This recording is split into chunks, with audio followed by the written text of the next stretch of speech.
السلام عليكم ورحمة الله وبركاته.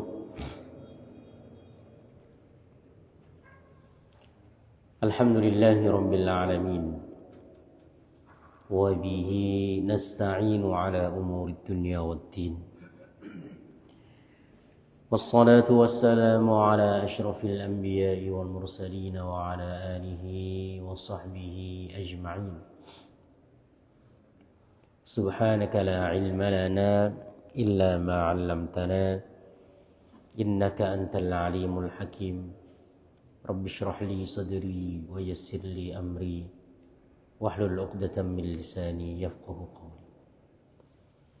اللهم فقهنا في الدين وعلمنا التأويل وحببنا إلى المسلمين وجعلنا لسان صدق في الآخرين وجعلنا من ورثة جنة النعيم. Amma ba'du, jamaah kaum muslimin yang dirahmati Allah Subhanahu wa taala. Alhamdulillah, pertama-tama tidak lupa senantiasa kita bersyukur kepada Allah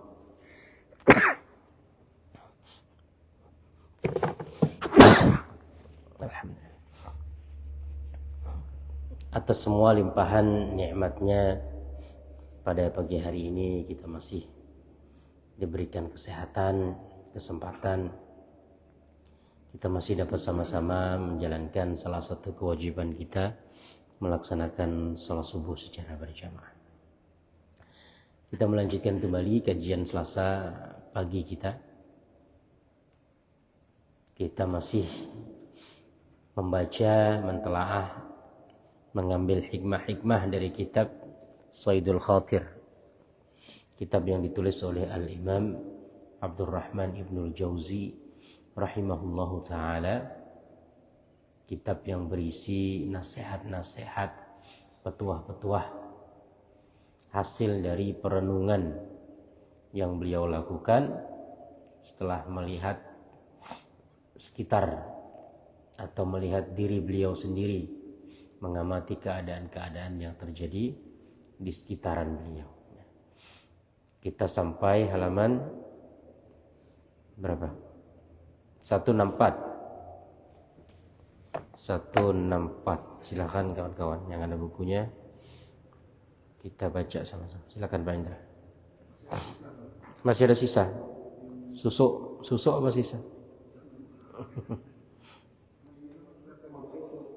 Yang mana tuh?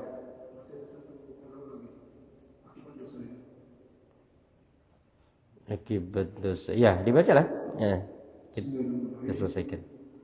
Halaman 104 melanjutkan tema akibat dosa. Berhati-hatilah jangan sampai Anda tertipu dengan kelapangan. Berhati-hatilah jangan sampai Anda tertipu dengan kelapangan haknya dan kemuliaannya. Sebab betapa seringnya kita terus melupakan nikmat kepada para pendosa, padahal sebenarnya hal itu adalah siksaan baginya. Waspadalah terhadap kesalahan diri sendiri dan bersungguh-sungguhlah untuk menghapusnya. Tidak ada yang lebih bermanfaat selain rasa rendah diri di hadapannya, sambil selalu bersadar terhadap kesalahan. Jika renungan saya ini dihayati dalam oleh mereka yang bersadar, akan sangat terasa manfaat dan gunanya. Ya. Itu pembahasan kemarin tentang akibat dosa, ya. Kita sering berpikir ketika berdosa itu kan cuman sedikit, kecil, ya kan? Apalagi kita juga banyak melakukan kebaikan, insya Allah gitu ya. Kalahlah dengan kebaikan gitu ya. Sering kita berbuat baik secara pribadi, sholat berjamaah, ngaji, sedekah, ini itu banyak kebaikan yang kita lakukan. Kemudian ketika kita melakukan suatu kesalahan, dosa atau maksiat, maka sering orang berpikir, itu kan kecil. Kalau dibanding dengan saya kan jamaah tetap ini di Kubatimah, ya kan, 5 kali di sini terus, kajian ikut terus, ngaji juga ikut terus, ya kan? sebelum adzan saya udah di sini. Jadi kesalahan-kesalahan maksiat kecil terhapuskan lah, gitu ya.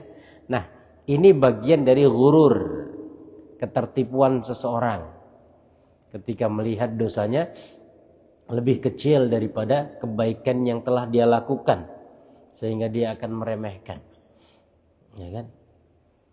Banyak orang yang berpikir ketika dia melakukan suatu kemaksiatan atau dosa. Contoh seumpamanya, konkretnya, orang-orang yang berpangkat, yang punya jabatan, yang punya harta dan lain sebagainya. Kadang-kadang dia merasa ya mungkin dia korupsi, tapi kan sedekah juga ke yatim piatu, ya kan? Gitu. Betul enggak? Nah, ini Ramadan kan sedekah banyak ya kan? Nah, ini yang membuat orang kemudian terpedaya dengan dosa kecil yang dia lakukan. Ya, nggak apa-apalah korupsi, tapi kan saya juga banyak sedekah. Saya juga banyak ngasih tetangga-tetangga. Saya juga banyak ini itu dan lain sebagainya. Saya juga bangun masjid, ya kan? Saya juga punya sebagian mungkin punya pesantren, ya kan? Punya lembaga ini. Nah, ini ya. Walaupun ya ada kebaikannya daripada tidak sama sekali, ya kan? Atau haji umroh, ya kan? Ada sebagian yang itu beranggapan itu. Jadi uang korupsi kalau haji umroh kan dicuci, Pak. Ya kan? Jadi bersih dia pulang haji umroh. Jadi hartanya yang dia ambil dari barang yang haram itu, kemudian merasa dia melakukan 1-2 kali umroh, hilang dosanya, bersih hartanya. Nah, nggak seperti itu, ya. Nah, kita juga kadang-kadang ya tadi merasa saya kan banyak sholat, saya banyak ngaji, saya banyak sedekah, kesalahan itu kecil lah kalau dibanding dengan. Nah, walaupun boleh jadi memang Allah mengampuni dosa itu karena banyak amalan yang sudah kita lakukan, tetapi karena ghurur yang terjadi tadi, ketertipuan, akhirnya dia meremehkan dosa, dia meremehkan maksiat, sehingga Allah malas untuk mengampuni. Allah tidak mau mengampuni, justru malah bisa menjadikan, ya kan, sebab hilangnya banyak kebaikan atau amalan-amalan. Iyyakum wal hasada fa innal hasada ya'kulul hasanati kama ta'kulun narul hatab. Hati-hati dengan hasad. Contoh nih ya. Karena hasad itu seperti api yang melahap kayu bakar. Baik. Ya, dosa hasad itu bisa menghilangkan semua amalan kita. Maka jangan meremehkan. Ya, kita mungkin berdosa, kita bersalah, kita berbuat maksiat. Tapi dengan kita menganggap walaupun maksiat itu kecil, kita anggap maksiat itu besar, kesalahannya kita anggap kesalahan yang luar biasa, sehingga mendorong kita untuk bertaubat, mendorong kita untuk beristighfar, ya kan, berusaha untuk tidak mengulangi lagi. Ya. Dengan itu mungkin Allah ampuni. Banyak orang yang dosanya besar, tapi karena tadi ya hatinya merasa dia benar-benar bertaubat kepada Allah, maka Allah ampuni. Banyak orang yang dosanya sedikit, tapi tadi ya dia ghurur, dia terpedaya, dia tertipu dengan amal kebaikannya, sehingga justru dengan itu dia celaka. Yang kedua, kita juga kadang-kadang tertipu dengan luasnya rahmat Allah. Allah kan Maha Pengampun, ya kan?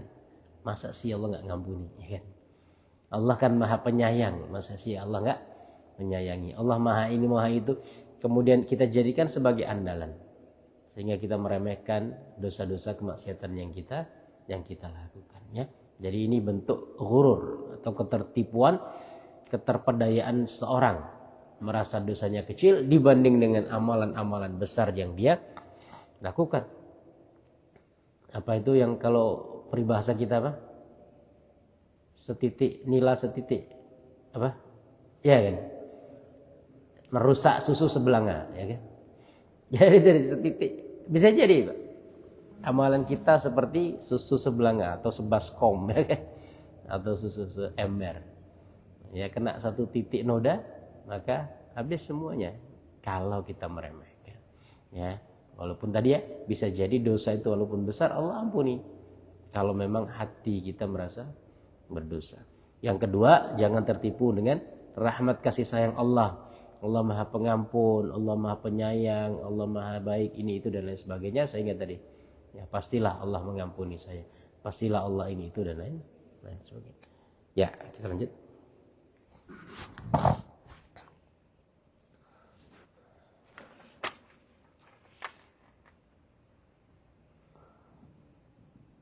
Lima baru jangan menganggap remeh dosa.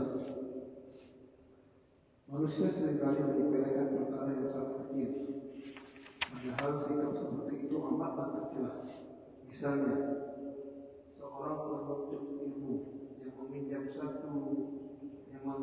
meminjam satu juz kitab, namun setelah itu ia tak pernah mengembalikannya, atau ia masuk ke tempat orang-orang yang sedang makan dengan tujuan agar ia juga diajak makan, atau memakan makanan yang dia sendiri tak pernah dipanggil untuk memakannya, atau melihat hal yang diharamkan dengan anggapan bahwa hal itu hanyalah dosa-dosa kecil belaka. Sikap dan perilaku tersebut setidaknya akan menodai kehormatannya di hadapan manusia, terlebih lagi di hadapan Allah. Selain itu mungkin saja orang lain akan berkata kepada mereka, wahai orang-orang yang punya amanat dan mengkhianatinya, bagaimana mungkin engkau akan mendapatkan pertolongan Allah? Demi Allah, simaklah oleh anda pengalaman orang-orang yang pernah lalai. Teruslah waspada dan cermatilah selalu akibat yang akan anda peroleh dari perilaku yang dan perbuatan anda sendiri. Kenalilah betapa agungnya zat yang melarang anda melakukan dosa. Berhati-hatilah dengan percikan api, karena mungkin saja ia bisa menghanguskan kota. Yang saya ungkapkan hanyalah sebagian kecil dari begitu besarnya masalah tentang meremehkan dosa. Oke, ya. Katsirun minan nasi yatasamahuna fi umurin yadhunnuha qaribatun. Banyak orang yang meremehkan suatu perkara, kemudian menganggapnya perkara itu sebagai suatu kebaikan. Ini saya coba terjemahkan dari bahasa Arabnya, menyepelekan perkara yang sangat kecil. Padahal agak-agak mirip ya. Nanti kalau ada yang kurang pas, saya bacakan yang ini, yang bahasa Arabnya. Wa hiya taqdahu fil usul. Banyak orang yang menganggap sesuatu perkara itu dia sebagai suatu kebaikan, qaribah. Qaribah atau qurbah itu bagian dari nama suatu ibadah. Qurbah itu artinya kedekatan. Cara orang mendekatkan diri kepada Allah dengan ibadah. Maka ibadah itu kadang-kadang disebut juga qurbah. Ya. Banyak orang yang melakukan sesuatu dianggap itu sebagai suatu kedekatan, mendekatkan diri kepada Allah atau suatu ibadah. Wahia taqdahu fil usul, padahal sebenarnya perkara itu tidak demikian.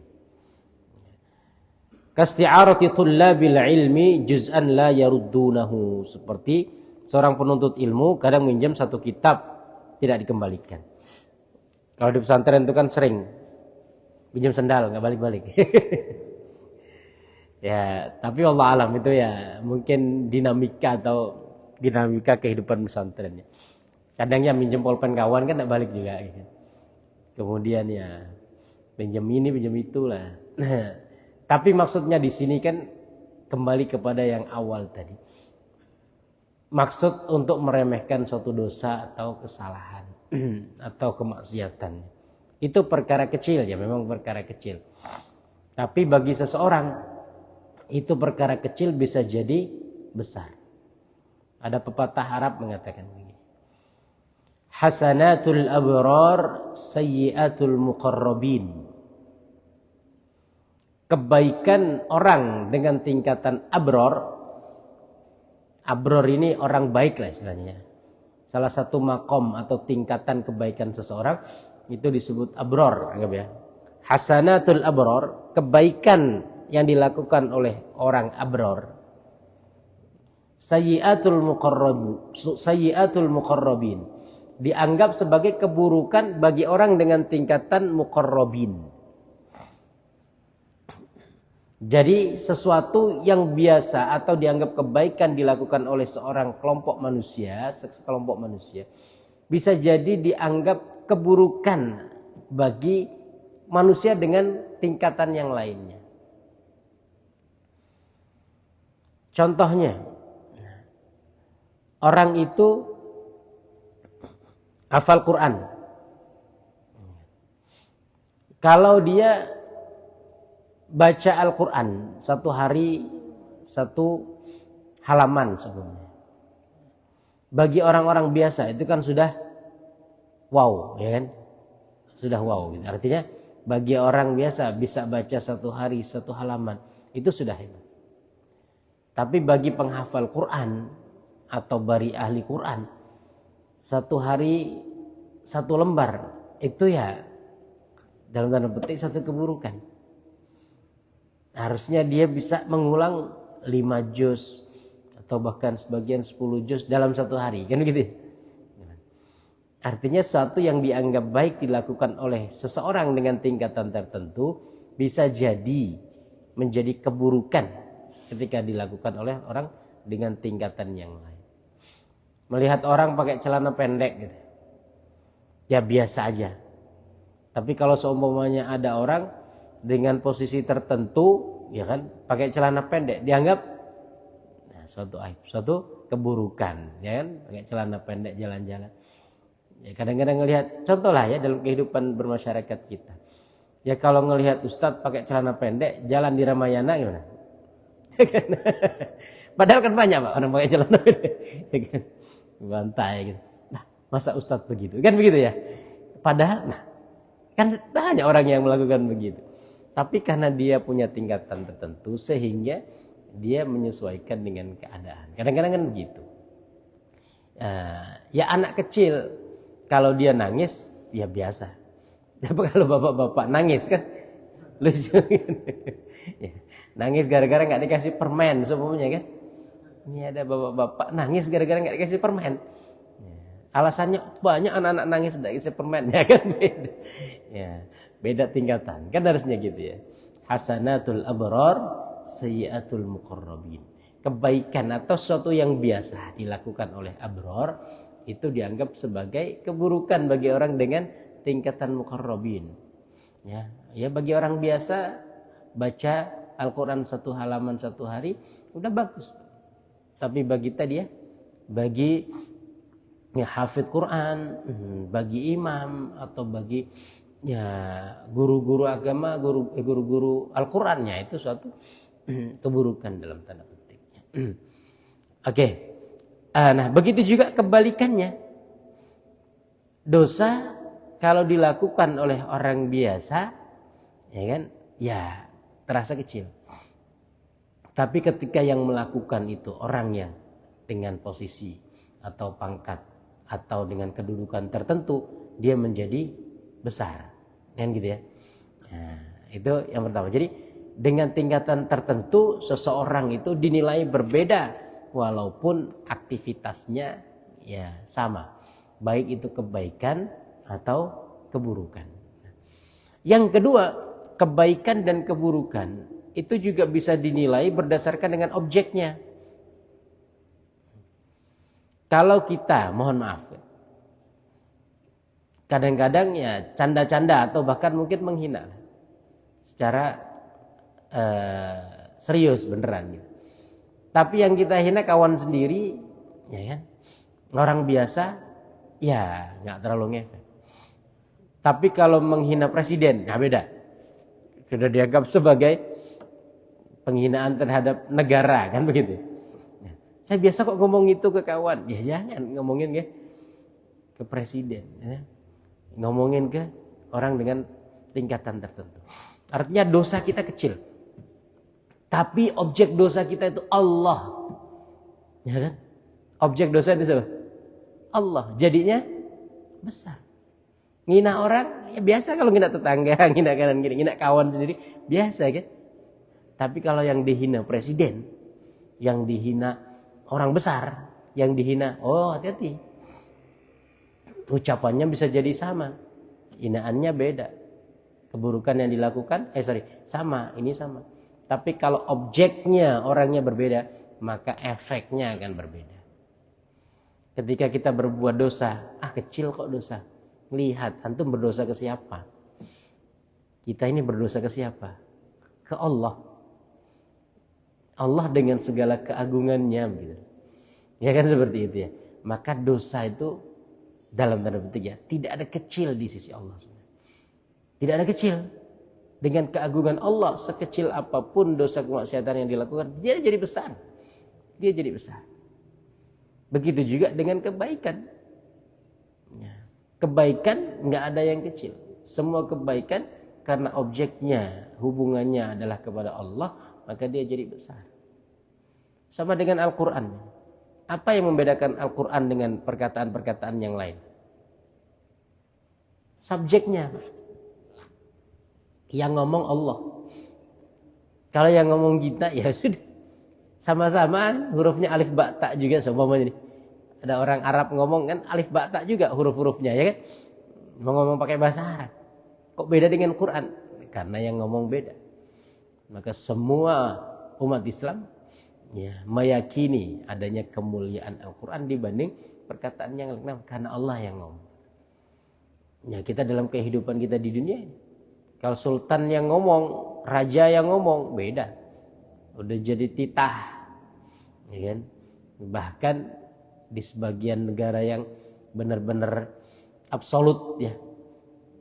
Jadi raja itu sudah seperti, kalau perkataan raja sudah jadi hukum, ya kan itu? Ya, jadi hukum. Perkataan sultan sudah jadi hukum, kan seperti itu. Oke, nah jadi ketika kita meremehkan suatu kesalahan atau dosa, kita ingat, kita pikirkan kepada siapa kita berdosa. Ya, karena kepada Allah kita berdosa, maka ya kita tidak boleh menganggapnya sebagai sesuatu yang kecil. Ya. Wa ahwanu ma yasna'u dzalika bi sahibihi an yahuttahu min martabatil mutamayyizina bainan nas. Sampai mana tadi? Setidaknya kan menodai kehormatan. Iya. Ya. Jadi walaupun dosa itu dilakukan, merasa itu biasa. Itu dosanya dosa kecil. Pasti ada efeknya. Di antara efek yang paling kecil, ya, an yahuttahu min martabatil mutamayyizina bainan nas. Membuat pandangan manusia terhadap seseorang menjadi turun. Ya. Artinya ketika seseorang melakukan suatu kesalahan atau dosa, minimal itu di mata orang itu dipandang, ya sudah mulai dipandang sebelah mata, ya. Tidak dimuliakan lagi seperti sebelumnya. Wa min maqami rif'atil qadri indal haqqi, dan kemudian di hadapan Allah juga maqamnya dia turun. Wa rubbama qila lahu bilisanil hal ya man tumina ala amrin yasirin fakhan. Kemudian seakan-akan dikatakan, wahai orang yang diberikan amanah yang kecil aja dikhianati, kaifa tarju bitadallika ridad dayyan. Bagaimana kamu ingin mendapatkan keridhaan dari Allah Subhanahu wa taala. Allah itu punya salah satu nama Ad-Dayyan. Dayyan artinya yang maha memberi pembalasan. Dari kata dana yadinu. Dari situ kata dain atau kata din, ya. Jadi ada dain, ada din. Itu akarnya sama. Akarnya adalah balasan atau imbalan, ya. Maliki yaumid din, yang menguasai hari pembalasan. Maka Allah punya nama Dayyan, yang maha memberi pembalasan. Oke, lanjut. Masih banyak lagi hal-hal yang besar yang bisa memberikan Anda pelajaran. Karena faktor-faktor itu akan mengantarkan Anda pada hal-hal yang penting tentang dosa-dosa yang membuat kita tak tersentuh.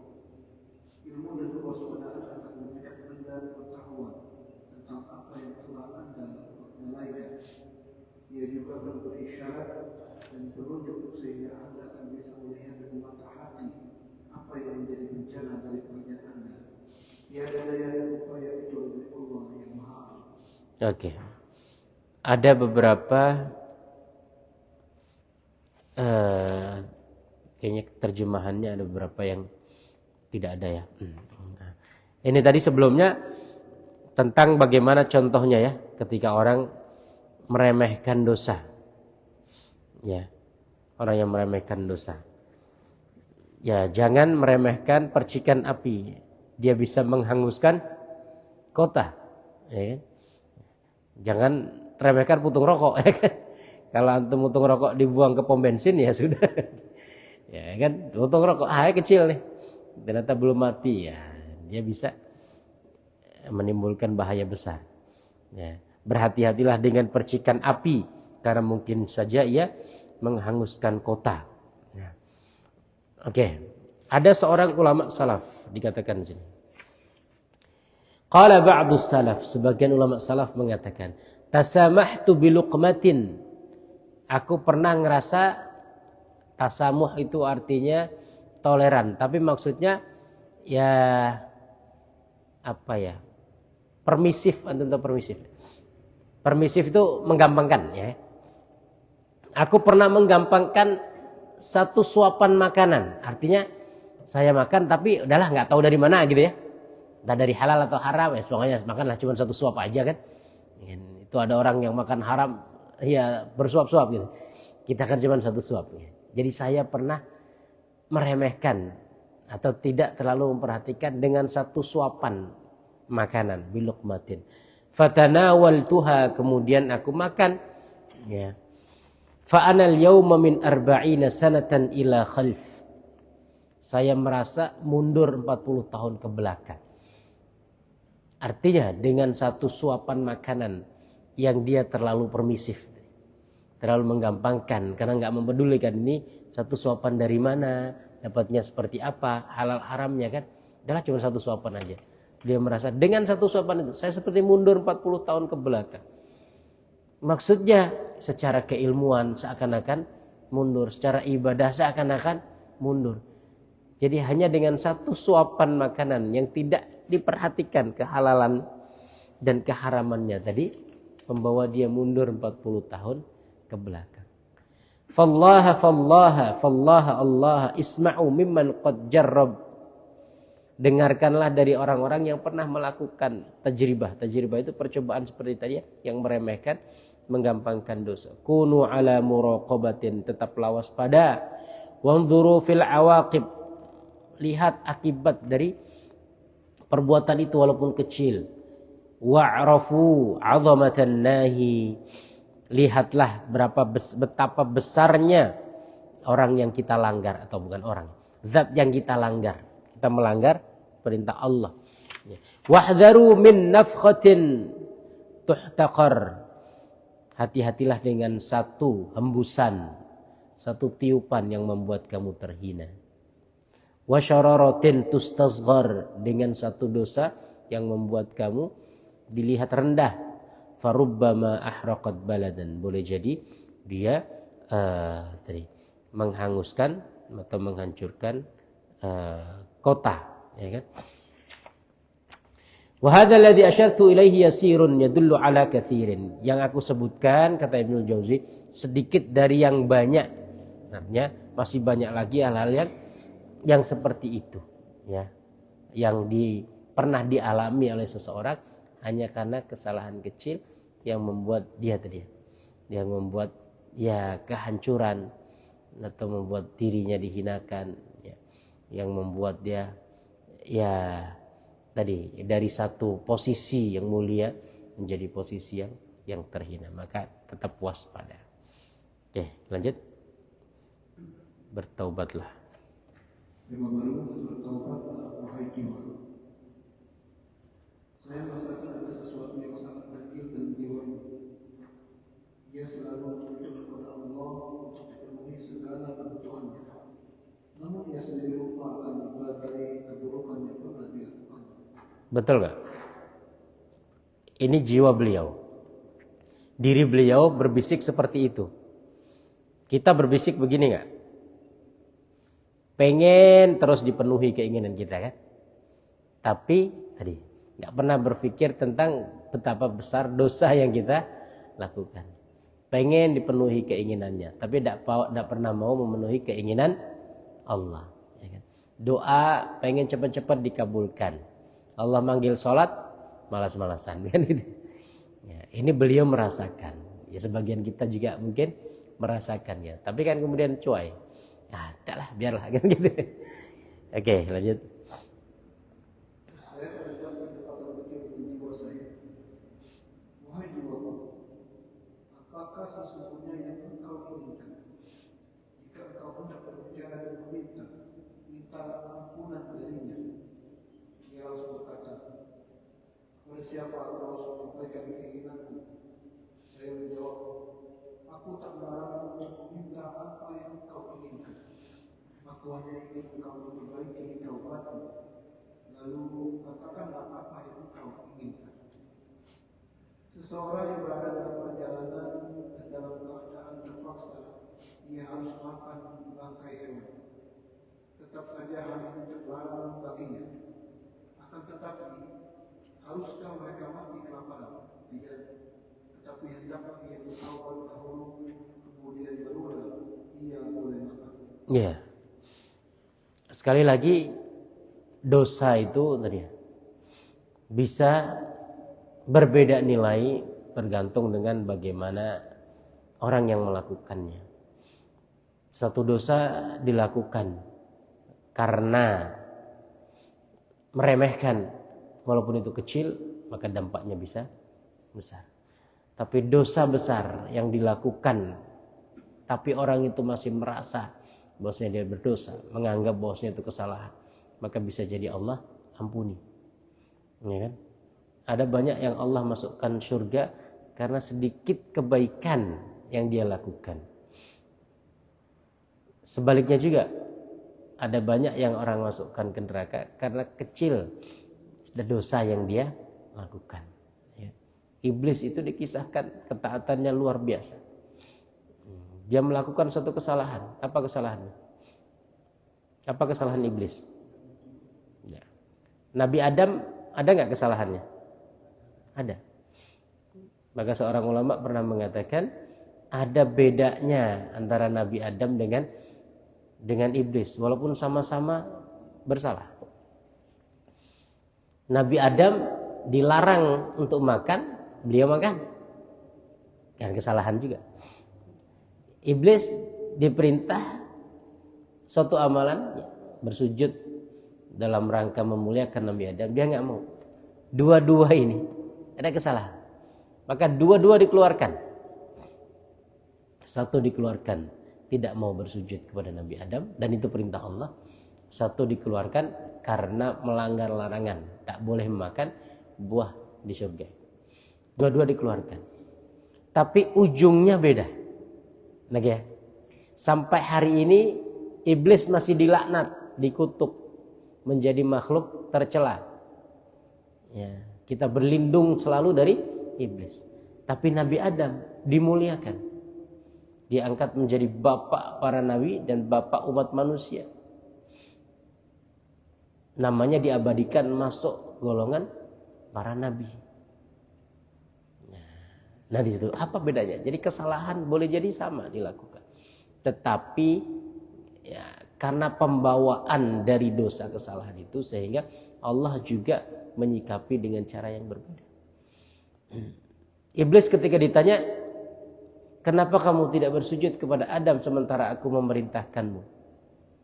Aku diciptakan dari api, sementara engkau menciptakannya dari tanah. Sombong. Ditanya aja, ya udah seperti itu. Maka kemudian sudah diusir sampai sekarang dilaknat. Nabi Adam setelah dia tahu kesalahan yang beliau lakukan, beliau bertaubat. Fatalaqqa Adamu min rabbih kalimatin fataba alaihi. Beliau kemudian bertaubat, Rabbana zalamna anfusana wa illam taghfir lana wa tarhamna lanakunanna minal khasirin. Bisa jadi sama kita berbuat dosa, bisa jadi sama kita berbuat kesalahan. Tapi ketika kesalahan didasarkan pada kesombongan, meremehkan, nah, beda dengan kesalahan yang dilakukan karena Karena ketidaktahuan atau karena nafsu yang memang menguasai akal sehat. Nabi Adam kan tahu bahwasanya itu dilarang, ya kan?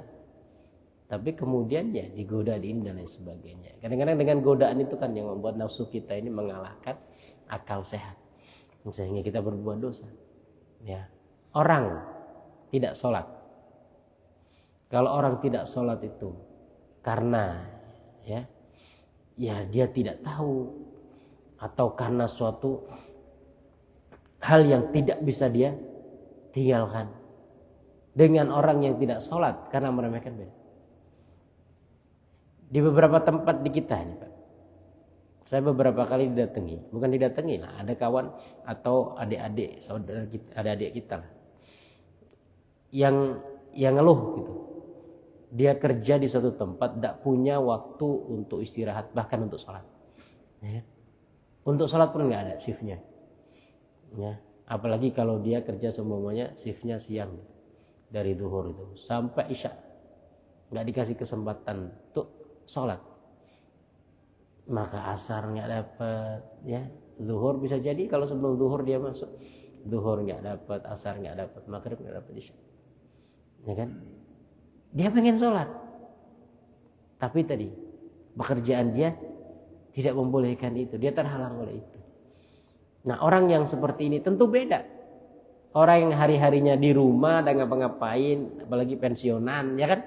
Duduk-duduk di rumah lah ngopi, sholat tidak sholat juga, ya kan? Kan pasti beda. Sama-sama nggak sholat, sama-sama tidak sholat.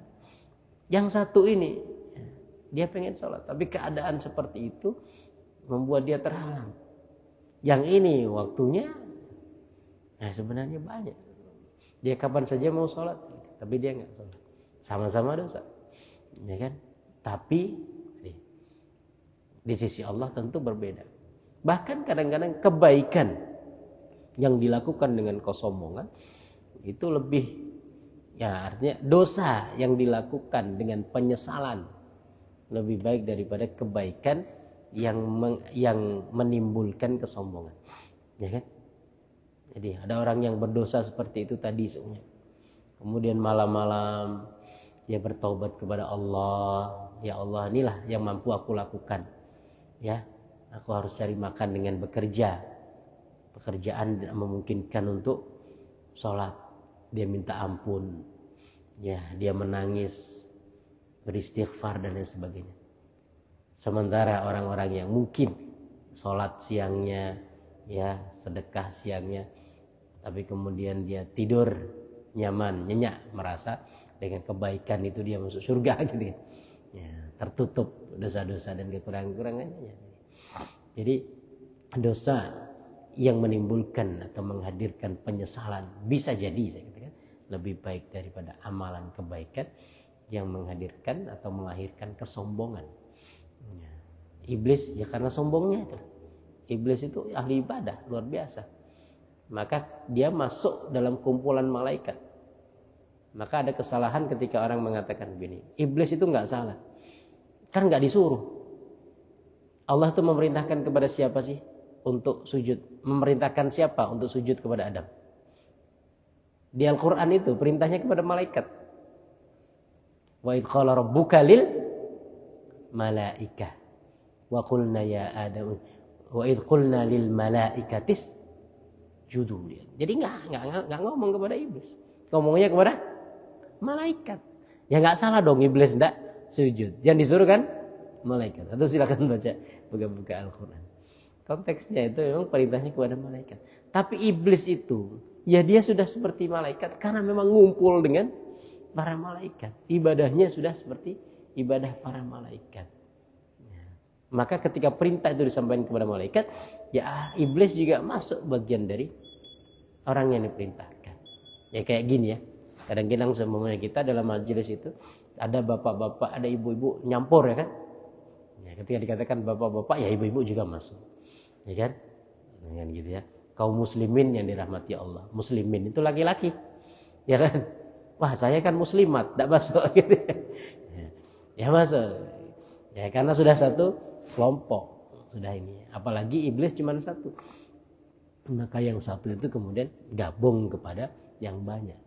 Nah, tapi para ulama mengatakan begitu karena iblis sudah ngumpulnya dengan malaikat, ibadahnya sudah seperti malaikat, pergaulannya dengan para malaikat. Maka ketika diperintahkan kepada malaikat dan iblis ada di situ, maka perintah itu juga berlaku untuk iblis. Wa idh qulna lil malaikati isjudu li adama fasajadu illa iblis. Dan ingatlah ketika kami katakan kepada malaikat bersujudlah kepada Adam. Mereka bersujud kecuali iblis.